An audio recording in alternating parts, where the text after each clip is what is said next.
Hi, welcome to Together, the podcast where we teach and guide you into the practice of sacred relationships so that you can feel more connected to yourself, to your partner, and all the people in your life. Today's topic, when your partner won't change, from confusion to clarity. And so we're going to dive into 3 points. One is, are you trying to change them? Are you afraid to change first? And acceptance and getting clear. And then stick around, and there's a bonus journal prompt that'll help you explore this deeper. And we're here. And I'm glad we're all here because I really want you to change my... At least there's parts in there that are like, I want this to change and I want that to change. That's clear. But the good news is I keep watching you change. Mm-hmm. And some things change right away, and some things change slowly over time, and some things I deeply fall in love with just as they are. And some things just will never change. Yeah. And might be work to learn how to love. Totally. Yeah. And I'm excited to dive into this topic and conversation because I feel like it's one we're asked a lot. Like when we're at the New Human, facilitating the integration tent, I think like 5 or 6 people asked us that same question. Like, what do we do if my partner won't change? Like, here are my people, and this is what I'm doing, and I'm doing all the work, and they won't change. What do I do? So it's a really commonly asked question. Mm-hmm. Yeah. And it's a place people get stuck a lot, like lots of stuckness. And actually, I don't know if you would say this. I want to hear your response. I notice that a huge majority of people, when I first start working with them, and I'd say including with our couples, although it's interesting when you have the couple in the room, they won't necessarily say it, but if you talk to either of them separately, they'll say it. I'd say a huge proportion of people are stuck at that conundrum or that crossroad. And they're like, what do I do here? This isn't changing. My partner's not changing. What do I do? Do I leave? Do I stay? And a lot of people kind of live their relationship in that place, or maybe they even leave a relationship, but they never really got clear in that place because it's a confusing place. Yeah. It can be a super confusing place because we're all such different, unique human beings with different needs and patterns and upbringings. And it's tricky. Like, it's tricky to figure out, is this my work? Is it their work? Mm-hmm. Do they need to change, or is it how I'm orienting and relating with it? Like, there's so many that it can be a confusing place because there's so many questions to ask. And naturally, when we're bumping into uncomfortable things in life, it'll make us look over at the person and be like, well, if you were like this, this, and this wouldn't be as much of an issue, which might actually be true, but might also be the way we're wanting to avoid. And I mean, I've been in this place so many times in relationship where I chose to leave. But it's cool in this relationship. There's a place in this, what we're going to dive into, this process of getting clear when you're confused and when your partner's not changing. In this relationship, having a relationship where we hit places of that, but then we keep evolving and changing, is helping me understand more deeply previous times, previous relationships where I was in that crossroads. And I feel like now I can help people in that place clearer. Yeah. Yeah. Curious, what are you learning the most with your experience of that now that is tied into the past relationships? Like, would you have done something different? Have you? No, I made the right choice. But at the time, there was a place where I wasn't fully clear, or I was afraid that I was maybe like not seeing something. But I think the reality is there were certain qualities that I absolutely was needing in relationship. And now being in a relationship where those qualities are here and being met, and also being in a relationship where you do keep growing and evolving and meeting me in different ways, it's almost like now I can feel where the bigger love fits in that. Because before I was like, yeah, but shouldn't you also just like love someone unconditionally? Like, isn't that part of it? And that's where I was getting confused. And I also think, and we'd love to hear in the comments if this is you. I know I've had clients who are in this, where a part of us or a lot of us thinks, you know, loving this person is just staying here no matter what. And that's what love is. And I think it's a juicy place to get curious. Yeah, I think there's a place where there's a truth, which we're going to go into. One of the key points is like around the acceptance piece, like accepting what is. And I'd say there's a place where like the thing, like where love isn't meant to be just unconditional. Like when we're talking about adult relationship in the world, like it is conditional. There needs to be the conditions of love and what that looks like, what it translates to a person feeling loved, respected, seen, felt, met. And if those conditions aren't there, that actually isn't an adult love. Like the feeling of love isn't enough. Mm-hmm. And it makes, this why this place has been confusing for me in my journey sometimes is when I think of like the younger version of me, I did want everyone to change, or I did try to change them, or I successfully created situations where they did change for what it was that I wanted, but it didn't actually lead to a stronger connection or bond. And I think that's why this place can be tricky, because I know for me, there's places if I go into a part of me where there's a preference of like, oh, I wish this thing wasn't happening, or I wish this person was different, or I didn't have to navigate this, but it doesn't lead to my evolution because it's usually a place where I'm avoiding my growth or being with discomfort. Yeah. I'm going to map this out a little bit and then let's dive into the points. What this often looks like. I just had a client where I did a series of sessions with, and they show up and, they're like, I can't be in this relationship anymore. I feel so unhappy. I'm not being met at all. Everything in me wants to run. And no matter what I do, he's just not changing. It's not changing. He's not changing. It's not changing. But yet I'm confused. Yet a part of me is like, oh, but maybe he will, or maybe it will. And then I can't quite leave. And it's amazing. Like with this particular person, that's where the session started at. And by the end of it, they were way more clear. Oh no, I am in this relationship, but this is what is needing to happen. Whereas, they'd been stuck in that place of full confusion for years. And this is what I'm excited about this episode, because we can really flip a switch and bring in personal power in this place. But if you are out there and you're listening and you're in this place, we'd love for you to comment and share a little bit about what you're experiencing, because it helps us get deeper insight into what would be helpful to share. Mm-hmm. Yeah. And just to map this out, like I have been in 2 previous long-term relationships. One was a official marriage. One was an energetic marriage. And Mike also was married before.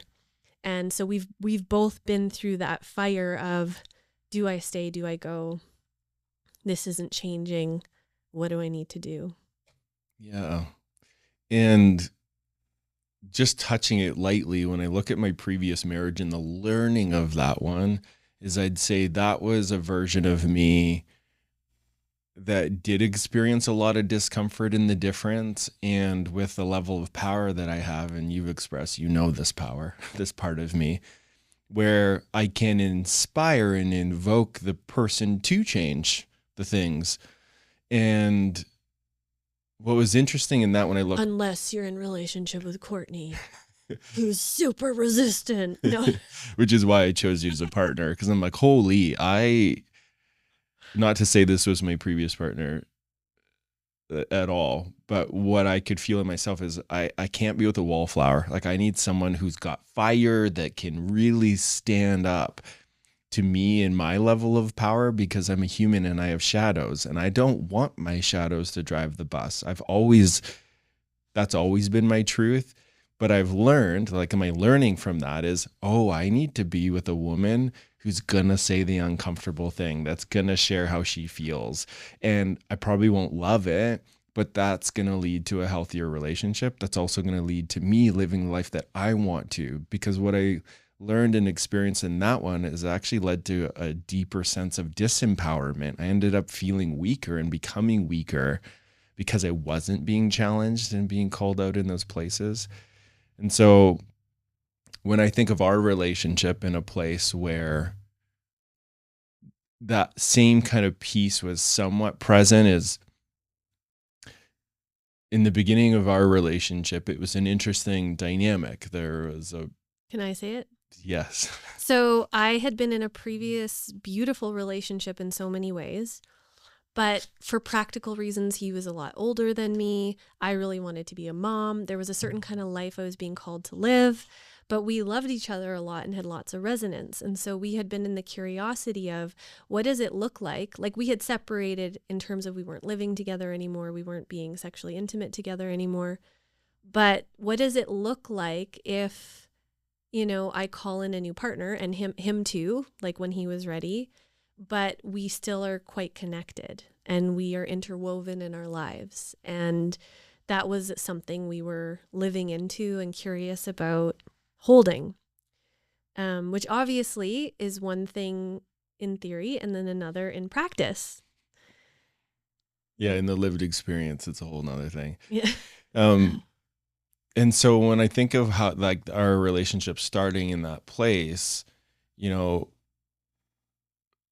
connection between us felt so clear and strong, like the guidance, the synchronicities, like it felt right. And my gut felt like it was right to be with you. And what didn't feel right was this other person really present in the field, like your previous partner. And it's interesting because it felt so right in one way. A part of me, I think, wanted to change. I wanted to change a part of myself and be like, well, this is, I went into the like, well, this is my spiritual initiation, is to be with this level of discomfort. And it took me a while of like being with hurt of in myself of like, this is not me. What am I doing? And I had to go through a whole inner process when I started to recognize I wanted you to change so bad. Like, I wanted Which you I had to, no idea about. Zero. Yeah. Just something, I can feel something's happening over there. Yeah, I didn't openly communicate it. It wasn't an open dialogue conversation because I was afraid. Like, I was afraid to share my deeper truth because I could feel such a strong connection with you. And I thought that life was just inviting me. I have to be with this. And didn't realize there's a strong little boy driving the bus. Like, I just didn't know that. And eventually it was like, wait a minute, this is hurting. This is really hurting. This isn't for me. And it took some like deep diving until I hit that place of, I think I gotta let this go. Cause my story was, if I brought what was true for me and that this dynamic doesn't work for me, I thought it was just assumed that it would be over. And so I found that place in me of like, I grieved, I like cried for days of like, I have to let this go. I can't do this. And it took so much strength and courage to hit that place. But I was like, I've done this before in relationship and I'm not doing it again to that part of me, to the like little part of me. Like, I can't do it. And just to get clear, inside, you're wanting me to change and perceiving I'm not changing. Yeah, to tie into that. Yes, to go back to that. I started to experience like the pain I was experiencing. I was watching as thoughts of like, maybe she'll change, maybe she'll realize, maybe she'll create space over there. Or, and then me watching like, oh, I wish this part wasn't here. Like, I wanted you to change. I wanted to change how you saw it, how you felt about it. It's so interesting on my end. I was getting more and more frustrated with you because I couldn't feel you. And I was like almost like pushing against you more and more. I remember one day talking to you on the phone and I was so like, this is who I am and this is how and your face was like, but it was because I was like, where are you? Like, where are you? Totally. And this was before I really understood, because I hadn't had that in partnership yet. I didn't understand the potency of initiation that happens between the masculine and the feminine when the truth is brought to the table. I could feel the longing for it in my previous relationship, but it didn't exist. I remember asking, like, there's something I can't see, like, show me. But you had that quality, but I didn't know how to activate it until that moment, until I reached that depth of me of like, whoa, this goes down the same path. The dynamic plays out in the exact same way if I don't bring my truth to the table. And so I remember just like, oh man, getting support around it and then coming to you, this is before we moved in together. And so I remember driving to your place for hours, just like, I got to do this. I can do this. And I remember like, wow, okay. Like I remember feeling like, I don't want you to have to change. Like that isn't love. You're not going to feel met. And so coming into that conversation and just expressing like, I'm not okay with this dynamic. I can't do that. I don't want to do this with this other person this close. Like it's not feeling good. And if that's a deep need for you, I don't think I'm your person. And it was actually really surprising kind of what came from that. Do you want to share? Well, yeah, I felt your fierce boundary and I felt that if that would be a deal breaker. But then there was a relief, right? So it's that combination of like, oh God, this is so uncomfortable. But then the relief of like, oh, we can get clear here because something's been unclear. So there's like this relief. And then now it opened up a space for me to get clear what's true for me and if I love this person and I want our love to be well, what am I willing to shift in? What am I not willing to shift in? And really when I felt into it, what we were building mattered to me. And I also could feel that it was feeling messy and it wasn't feeling life affirming and that I wanted to show up for this love and that I was actually needing to have more boundary with that other relationship.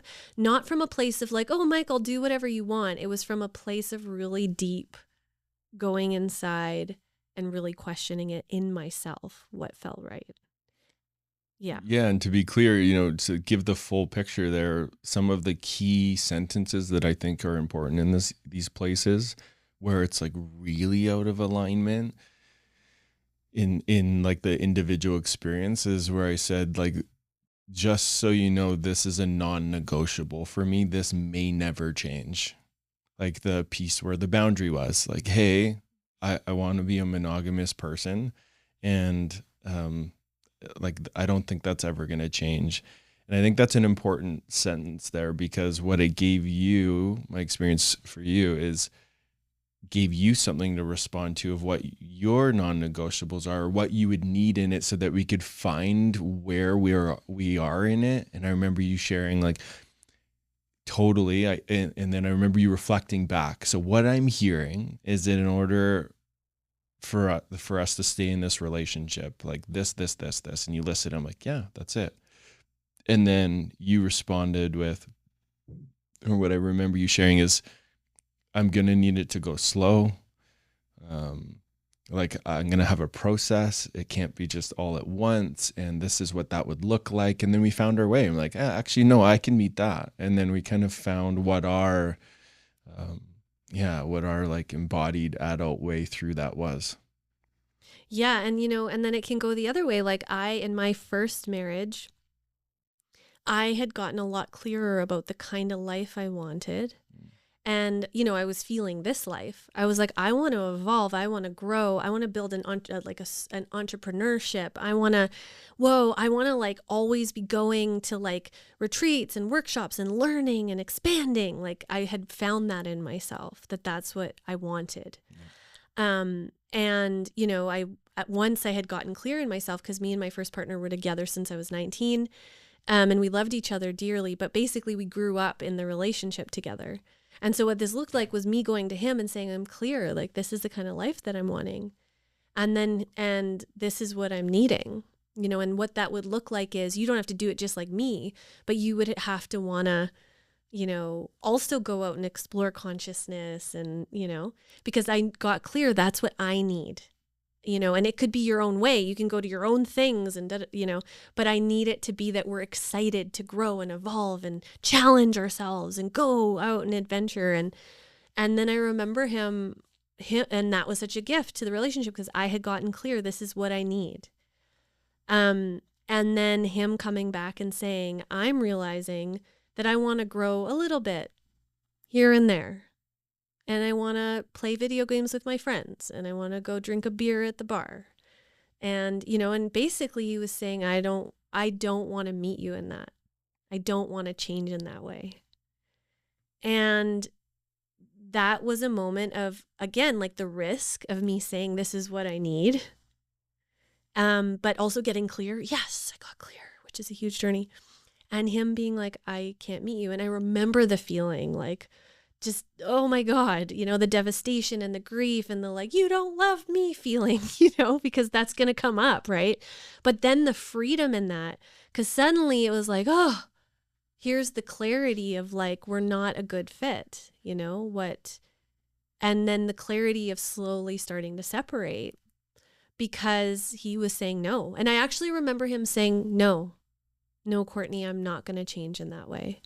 And up until then, his pattern had been that he kept trying to change himself to meet me, but then it wasn't really who he was. And it wasn't really, and then I didn't really feel met. And then finally it was like this no. And then it was like, oh, clarity. Yeah. So diving into the points, let's dive into the points. These are some two stories of different ways it can go. Okay. The first one is what we want to invite you to check in with. The first step before getting into the like, he won't change with like a stamp on it, like that's what's happening, is, are you trying to change them? Because trying to change them is different than they won't change. Do you want to dive into that, Mike? Yeah, I think it's important to differentiate this because if we're sitting in the seat of wanting to change our partner, we're in a grandiosity. We're in a coping strategy that doesn't want to look at what am I contributing? What's going on within our relationship and what's the dynamic here? And is there things that we need to figure out and sort out here? If it's they need to do this or they need to do more work, or if there's any language around like they got to, we're in an adaptive child part of our brain. We're in a younger part that is really too heavily focused on your partner. It doesn't mean that there aren't places where there is a strong need for change or transformation, but if the focus is they got to, then we're out of our seat. We're out of our adult seat. Yeah, like an example, right, is like a client comes in and they're like, my partner is not changing. You know, he's just really self-centered. He doesn't connect with me. He doesn't think about the chores around the house, and there's no intimacy, and he just avoids it like the plague. So but just notice they're talking about him, right? That was all about him. So then my question is, and what's happening for you in all those moments, and what are you doing in those moments? And often when we ask those things, it's like, oh, yeah, what is happening? Well, did you ask him for those things? Well, no, or he won't do it. Yeah, he won't do. Yeah, that's right. Just assuming he won't do it. But have you, and then further questioning, have you asked him? Well, we bring it up sometimes when we're fighting. No, but have you talked about it in a grounded way when you're both like eye to eye and you're hearing each other? Well, no, and this is an example of conversations we have with clients all the time, right? And this is the key thing. If you are trying to change your partner, you are pretty much guaranteed that they will not change. because all of us have something called counterwill that I've been learning a lot about through Gordon Neufeld because of our toddler. And counterwill is if we feel another person imposing their will on us, it is written in all of our biology, all of us, that then we will counter that and want to do the opposite because it's a self-protective mechanism of if I feel you imposing your will in a way that doesn't feel connective, that doesn't feel relational, that doesn't feel equal, I'm going to go into counterwill and I'm going to push against you. And it's not really even necessarily about what the change is about. It's literally just, I feel you wanting to change me. And so now I'm resisting. And so just feel into, like, I know this dynamic. I used to have this with my first partner at the beginning, the first half of our relationship, the first 5 years. And he resisted every step of the way until I shifted that. And then he started to go on his own journey. But essentially, you will cause your partner to dig in their heels. You know, and we know this, hey, like when we don't have this as an overall dynamic because we both really like to change. But, you know, in a fight, right? It's like if I'm like, I really need this. And maybe Mike normally would be like, yeah, I could do that. But because I'm like in that control-y thing, Mike's like, no.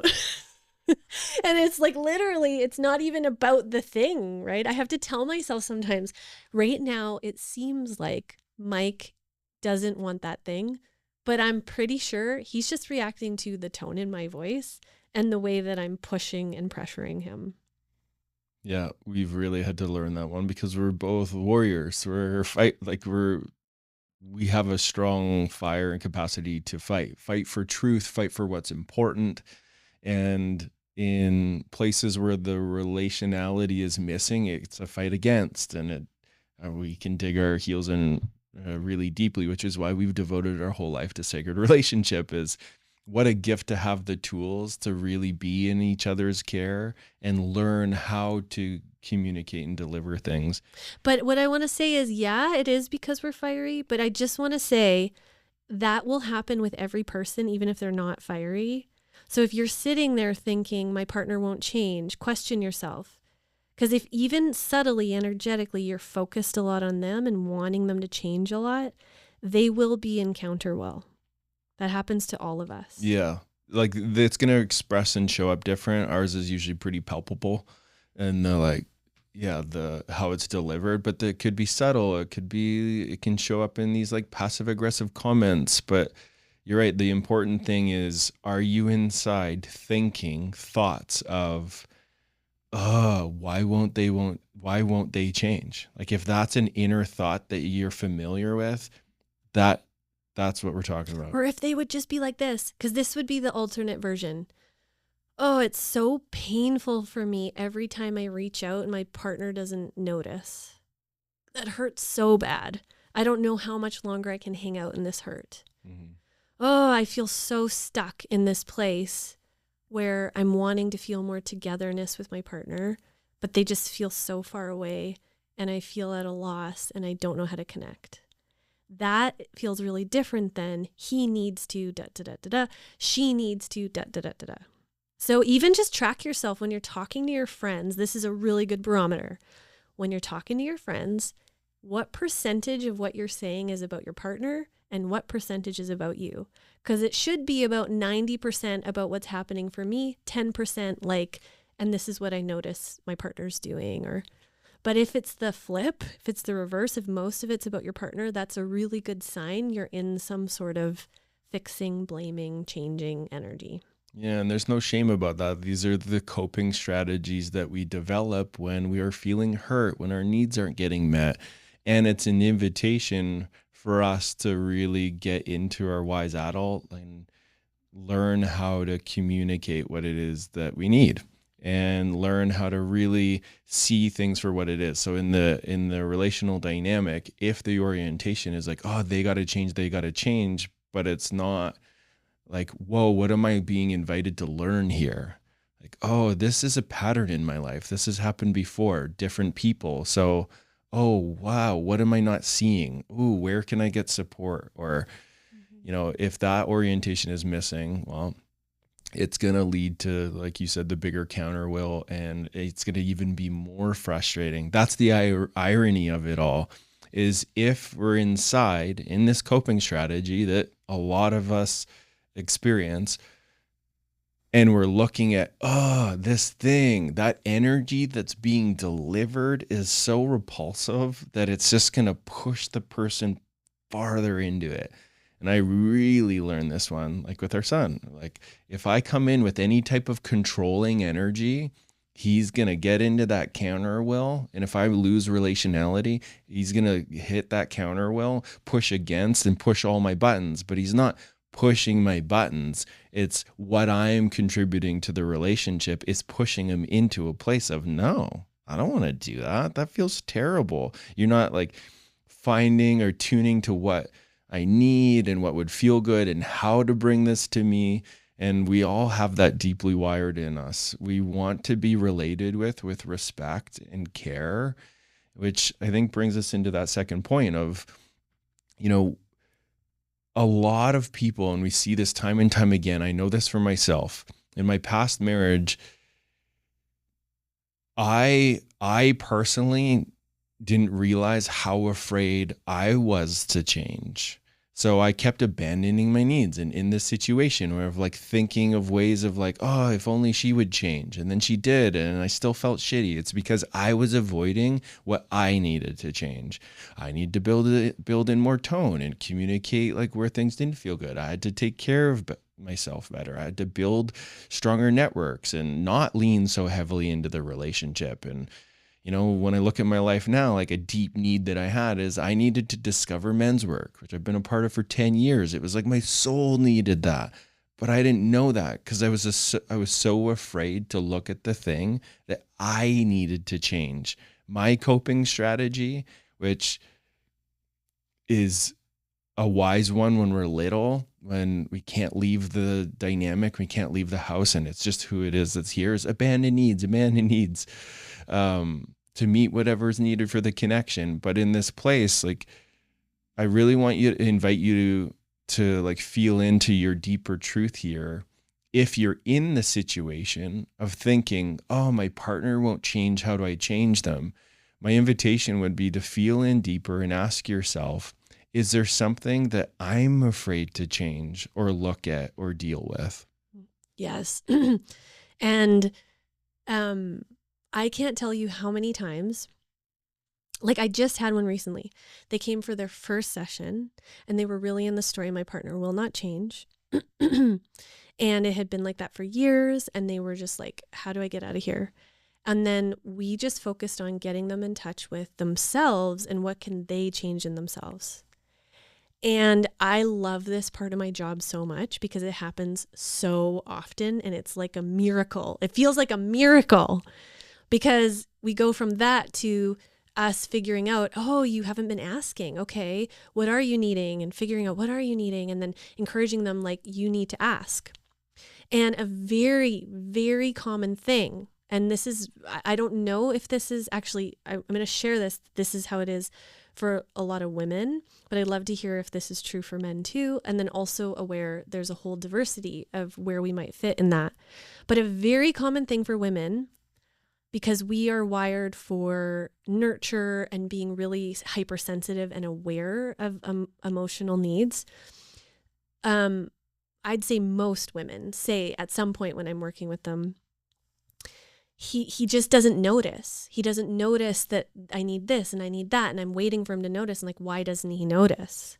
And it's because we have been fed a story collectively that we think that if he loved me, or if she loved me, or if that person loved me, they would just know what to do, like what to offer.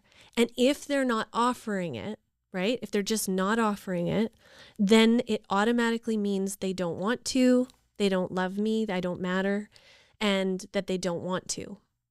But the part that's missing is that we actually have to teach people how to love us. We have to actually inform them and make requests and tell them what we're needing. And so if we're sitting there, like in Mike's story, right, where he's sitting there waiting for me to change, and I have no idea that he's wanting that to change. I have no idea what he's needing. I can feel something's not right, but I have no idea. And he's probably sitting over there thinking, well, how could she not know that this is what I would need to change, right? Because when we're in our own seat, it seems so obvious, you know? And I was just telling a client recently about how Mike and I have been together for 5 years. And like, to me, it's so obvious, like knowing who Courtney is, you know, the thing that would make me feel the most loved would be if someone every day was super curious about what I was learning about in my spiritual quest. Like, if you want to love Courtney, ask me, what are you learning about today? And I'm like, oh, like, that's like my ultimate. But you know what? I've never even told anybody that. You know, I'm just sitting there thinking, well, obviously, if you know me, you would know that. And also projecting everybody else wants that too. So obviously people would know. And then recently Mike was like, what would be the thing that would help you feel so like loved? Which is such a beautiful question. And then I said it. And then what surprised me is he was like, oh, huh. And it had never occurred to me he didn't know that. Never. Right? And it's like, whoa, that's how big this projection is, where we just assume it's obvious. And then I get to watch this over and over, where then the person leaves, they go out back to their partner, they start just saying and asking, and whoop, like magic, something starts changing. And I'm curious, is that something that arises for the masculine, would you say, where they just think women should know, or their partner, whether it's masculine or feminine, should just know what they need? Yeah, absolutely. I think it's, it's one of the most common places, because when I look at it, it's like it's the lack of relationality, the deeper, more mature relationality of leading with vulnerability and speaking the deeper truths and getting really clear on what the personal needs are and knowing how to communicate and ask for them in a way that they'll most likely be received, or at least where there will be clarity of like, well, what can we do about that to get each other's needs met? I'd say one of the most common thing, because I predominantly attract men who are high performing and have so much success, big businesses, lots of money, but they just really struggle in the intimate partnership realm. And it's so frustrating. And the biggest pain point that I experience with men that's just global so far is they're trying so hard to figure out what their partner needs, but they can't figure it out. It's like they just don't know. So they're trying all the things from an orientation of what they need, which is such a different world, and then keep getting met with disappointment, frustration, maybe criticism, and then just feeling defeated and beat up.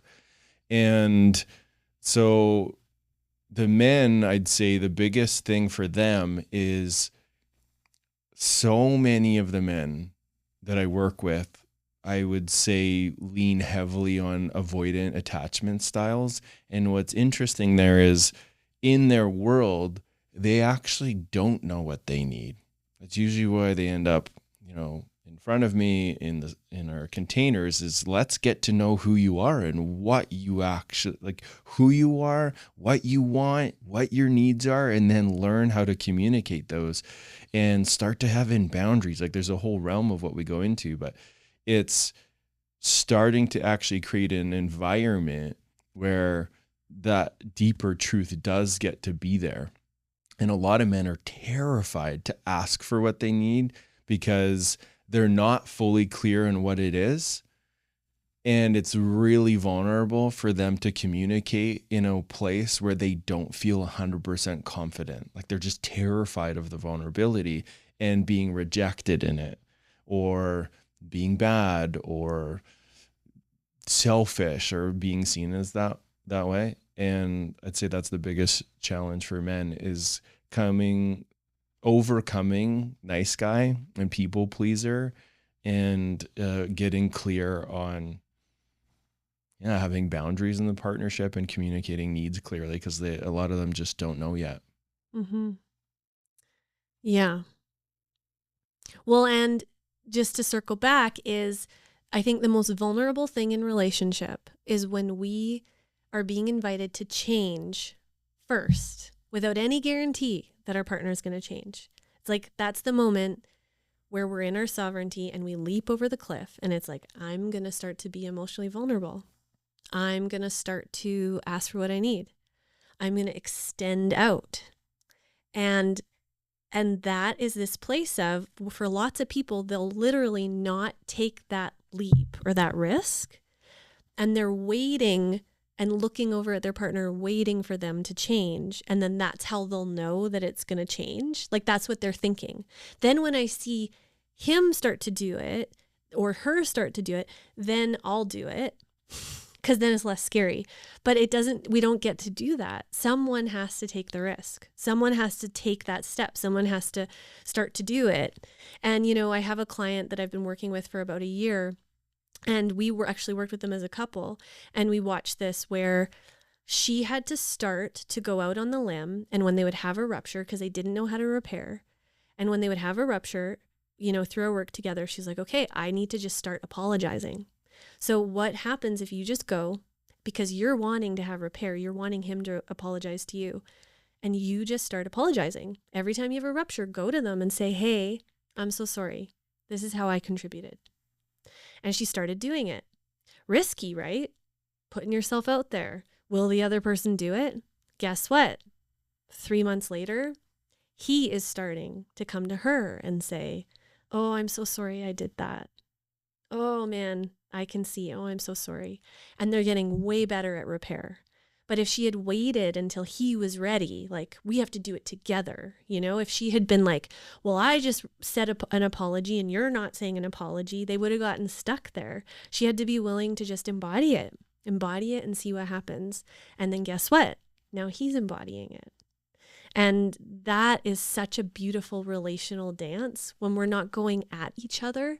You need to learn this. And instead we just start walking the talk and then seeing what happens. And not every partner will shift, but a lot of partners will. I'd say a super high percentage will shift with the right ingredients. Yeah. And it's wild. It's wild how many just don't know to communicate the need clearly. I didn't know. Like, this is what I'm needing and this is how I'm needing it. Oh, like we get to watch that in our couples community. We watch that with our 2-to-2. I watch that, when I'm supporting my men, when I give them a task of like, hey, you know what you're going to do?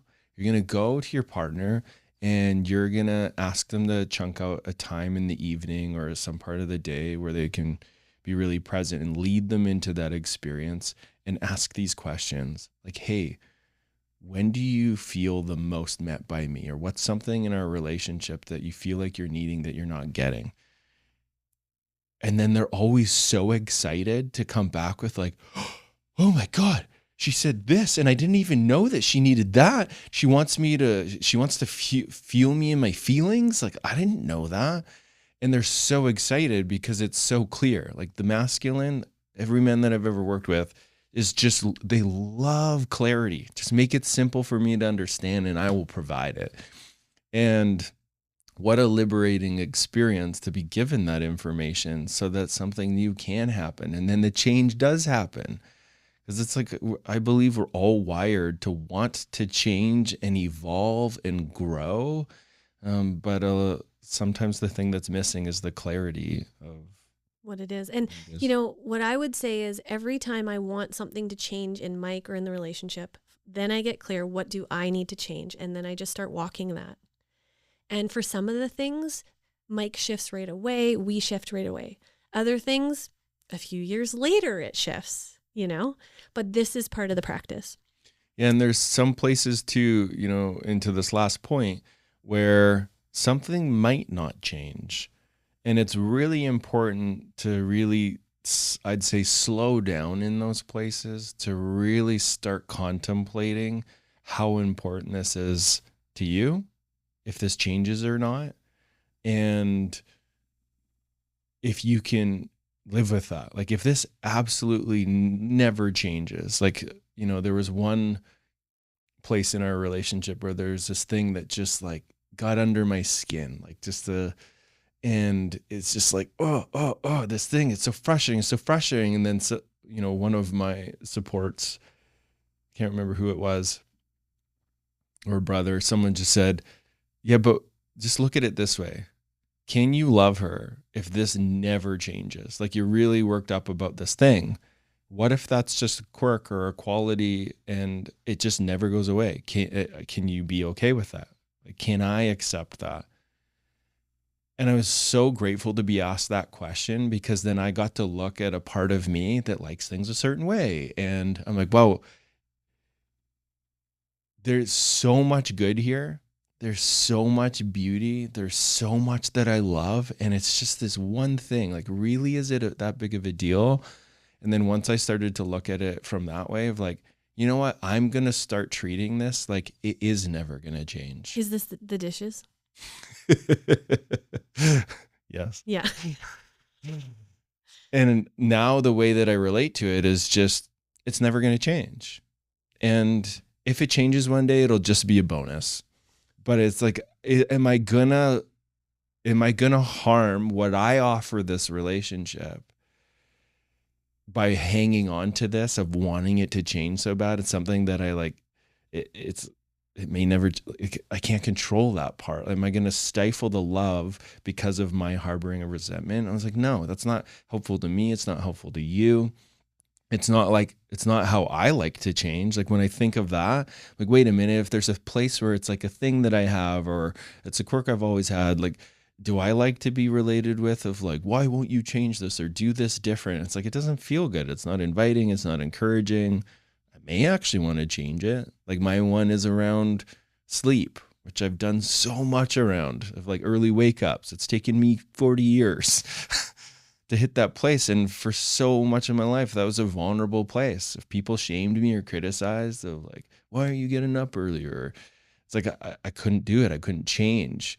I need in the ingredients. And the reason I'm sharing this is, I think we all need the ingredients and the grace of accepting what is, and the conversation around, this is how this makes me feel. Is this something that is a problem for you? Do you want to change it? Not. And then get the clarity of like, do I actually just have to accept it for what it is? And then if we do know it's a situation that's never going to change, then now our work gets to be, now I need to learn how to love this. Yeah. And and there's a whole spectrum of what might not be changing in people, right? Like, it's one thing, I don't like how my partner is a bit absent-minded, or they misplace things, or they, don't do the dishes, right? And then for some of you on the spectrum, it might be like, my partner gaslights me. My partner will not treat me as an equal. My partner talks down to me. My partner calls me names. Like, there's a whole spectrum of intensity of what could be happening in that place. And that's why we have to get really real, right? Like, if we're inviting change, and if we're embodying the change, and we're being the person that would be in the change, and they're not changing, and maybe they're even fighting the change, maybe they don't want to, maybe they're even saying, I don't want to do that, I don't want to be that. Then we have to sit back, and the question we have to ask is, am I getting enough out of this still to be happy and to stay? Like, will I be fulfilled enough? And the thing you have to understand is, every single relationship will have tension points that we wish were different, that are uncomfortable to be with. Like, you bring this pain into my life and I don't like that. Every relationship.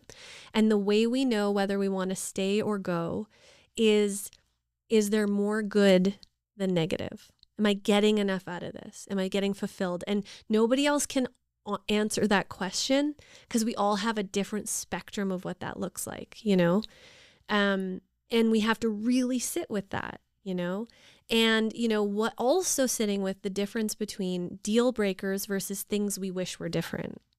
So there will be things we just wish were different in our partner, but then there will be things that are actual deal breakers.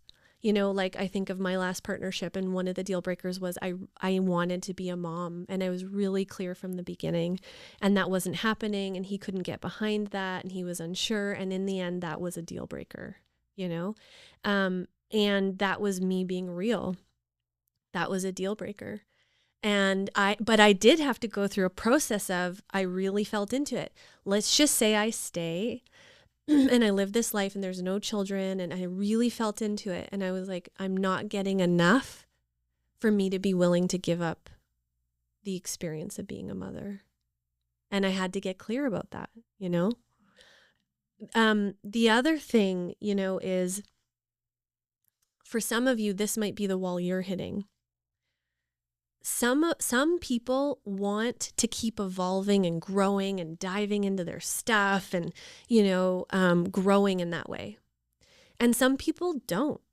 Some people are like, I just want to live a comfortable life. I want to do enough relationalness that we have, you know, goodness and love, but I'm not wanting to dive into the deep end of consciousness. I'm not wanting to go explore the depths of my soul. I'm just wanting to do enough work, in quotation marks, to just live a pretty good life and be comfortable. And the thing is we have to really hear that in our partner. Where are they on the spectrum? Because the other place we can get stuck is, I really want to evolve. I really want to grow. I want my partner to be that too, and them to want that. And then we're trying so hard to get them to do that. And they're sitting over there going, I don't want that. That's actually not what I'm wanting. And they might not be saying it super clear, which is why it's hard to notice. But then you have to get real with yourself. Can I be in relationship? Maybe there's enough goodness and enough love and enough we get from that person. I've worked with clients like that where they say there's enough, like my partner isn't meeting me in that evolution of consciousness in the same way, but they're a safe place. They're a nest. They're really good at giving me love. You know, we have a lot of sweet moments. And so it's enough, you know, and they choose that. And then other people are like, it's not enough. And so we have to get clear, right? And then either accept or go. But one of the things that we just want to say before we move to the bonus is the worst thing you can do is keep hanging out in the ambiguousness and either not accepting and also not leaving and just hanging out there. That will always erode the relationship. We have to in some way get clarity and choose. We can't just sit in the half in, half out, because that will chip away at whatever love and security there is, and it'll just make it worse and worse. Yeah. And to just put words to orient to that, if we don't bring our deeper truth to the table, if we don't do our own work, if we don't accept what is there or accept within ourselves what our deeper truth is, and maybe being afraid to share it, we're in codependence, and codependence does lead to a decline in health and well-being and how our brain functions. We're just living in cortisol. And so this is a real invitation. Like what I hear here too is it's a real invitation for radical self-love and self-worth, because it's getting real with like, whoa, are there non-negotiables in here? Is there a place where I'm denying who my person and partner actually is and the life that they're wanting to live? Like, am I in denial and then I'm wanting them to meet me over here? The more we get to expose what is true, the more curiosity we can bring to the table to figure out, oh, maybe it just needs to look different. You know, I think there's a lot of couples where so much beauty would flood into the relationship if it could hit the place of accepting this is what it is, and then now getting in touch with the deeper need and be like, oh, I can get this need met in a community of like sisters or at a men's circle, or oh, I just need more friends where I can bring this one part of me and they can ask me about my spiritual inner journey and what I'm learning about. You know, it's like our needs can get... Which all of my good friends know that, and they ask me those questions. Yeah. And I'm like, yes. Yeah. And now that I know, it will be my regular thing, because I so want to show up for that. I want that to be met. And I just want to highlight here for you listening, often some of these crunchy places in the partnership and where the place arises of like, I want my partner to change, it's usually an invitation to actually expand our own personal horizon, create more relationships, getting better at articulating and taking up space, like that radical self-love and of, hey, I do have needs. This is what they are. shared in requests. Doesn't mean anyone has to do it, but wow, how much strength and courage it takes to communicate. This is what's meaningful and important to me, and this is what I'm needing. And then orienting from that place. I feel so glad that I did get clear in those previous relationships and that I get to be in this relationship, because it was the right thing for me. Because I feel I was really needing to be met and have a partner in like being a warrior and going out into the world and evolving consciousness. And I really needed that. And so what I also see is in that process of me being real with myself, I was loving myself. And I'm so glad I did, because now I'm being met in a way I needed to. And really, because I needed this kind of relationship so much, I needed a lion. I couldn't love my previous partners to the depth that they needed, because of the depth of what I needed. And so it was loving to arrive there. So loving. And I'm so grateful to both of our past selves that did that work and got super clear and wrote a checklist of what all the non-negotiables were and what we both wanted for in partnership, and the wants and the desires. Because when I look back at that process and setting that intention and getting clear with, wait a minute, what am I here for in this life, and doing that work before us meeting, oh my God, it's just made this so much juicier. Of like, oh, regardless of all the crunchy bits that come up, just being a human, evolving and growing and changing, like I know the foundational piece that we have is we're going to grow together through it. We're going to get curious. We're going to share those deeper pieces. And I'm so Mike's never going to look over at me and be like, you know what? I don't really want to explore that. You know what? I think I'm just good. And like, let's not look into that. Let's not. Yeah. I'm like, oh, I'm realizing this. And I wonder what, and Mike's like, yeah, let's explore that. Yeah. What book should we get, or who could we? Oh my gosh, I'm gonna download that audiobook right now. Yeah, yeah. I needed that. Is there a course or training for that? Let's. Like, is there an event? We should ask questions. We should have a deep dive about that. Let's plan a time where we'll both do journal questions together about that. Yeah. Oh, wait, what? Other couples are struggling with the same things that we've been struggling with? We should devote our whole entire life to bringing the pieces that we were working through and we figured out and we've evolved in and bring it to other couples. Yeah. We should create a podcast and then do couples retreats. And yeah, that's what we're here for. Oh, yeah. And that's unique. Not everybody would be up for that. Yeah. Yeah. But we've discovered that through exposing our deeper truths and sharing those needs. And I'm so grateful that we get to do that together. So the bonus. So if you're sitting there and you're like, shit, I do want to change my partner, that's okay. Or maybe like, I do need things to change. Yeah, either or. Like, great, let's bring in compassion for that part and any insights that have come up. Maybe go sit down and journal a little bit of what your insights are, what things you feel like you're now clear on that you're going to communicate to your partner because you realized, oh my God, I've been making assumptions all these years and not actually saying it. Go do that. And then here's the journal prompt.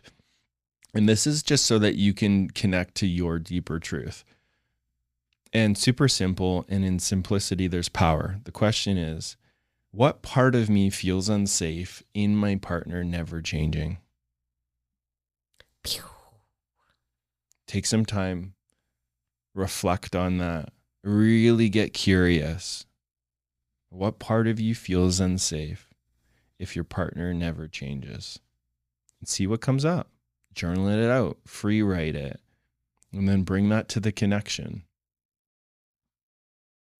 And thanks for sticking around. Thanks for tuning in. We love to hear from you. We really want to dive into our comments more and get to know our listeners more. And so anything you want to share, what came up, what's challenging, what questions do you have? And then head over and give us a 5-star rating, make a comment. That helps us spread the podcast. It helps us reach more people who are looking for this information, in their daily life. And we have an online couples community called the Together Community that meets every 2 weeks. on a live call, and then we have a portal, and it's with conscious couples who are in this practice. And we do practices together. We answer questions. We do some teaching. It's a place to drop in. If you're really wanting to do this work together, it creates a space for you to do that. And it's so beautiful to feel other couples on the journey, to be allies in it, to have sacred mirrors, and to really like change your life through embodying more love. Yeah, and what we're going to teach and guide you in there is the together way. So what's unique about this is no one else is offering it. That's why we birthed it. And what we've found time and time again is with the couples that have devoted to this and doing the work, it's revolutionary. Like one of the comments that I read yesterday was one of our couples who've been in our community for the year, and they're at this place where they actually aren't having any sticky places, and they're more just in the juiciness of the connection and the overflow and having comments from their community members. And that's possible with the right tools, with the together way. You can have that too.